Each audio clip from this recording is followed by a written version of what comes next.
Hello, welcome to EduPod. നമുക്കിന്ന് കുറച്ച് questions പരിചയപ്പെട്ടാലോ? റെഡി ആണല്ലോ? Yes.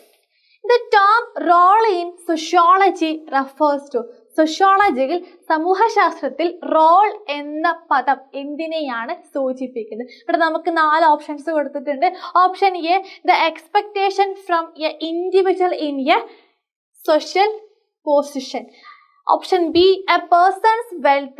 Option C, a person's talent in drama. Option D, political authority. ഇതിൽ ഏതാണ് നമ്മുടെ റോളുമായിട്ട് ബന്ധപ്പെട്ട് നിൽക്കുന്നത്? ഏതാണ്?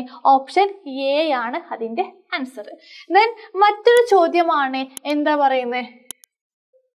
The idea of division of labor in society was emphasized by. സമൂഹത്തിലെ തൊഴിൽ വിഭജനം എന്ന ആശയം ഊന്നി പറഞ്ഞത് ആരാണ്?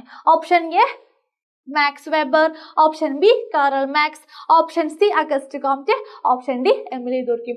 ആരുടേതാണ് ഡിവിഷൻ ഓഫ് ലേബർ എന്നുള്ള ഐഡിയ? ആരുടേതാണ്? Option D, Emile ദുർക്കിമിൻ്റെതാണ്.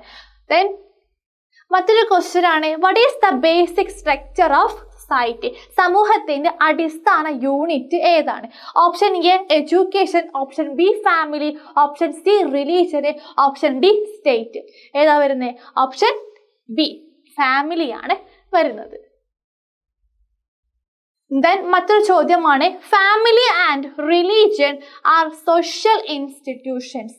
കുടുംബവും മതവും ഡാഷ് സാമൂഹ്യ സ്ഥാപനങ്ങളാണ്. വിട്ട ഭാഗം പൂരിപ്പിക്കാനാണ്. അപ്പോൾ ഫാമിലിയും റിലീജിയനും ഏത് തരത്തിലുള്ള സോഷ്യൽ ഇൻസ്റ്റിറ്റ്യൂഷൻ ആണ്?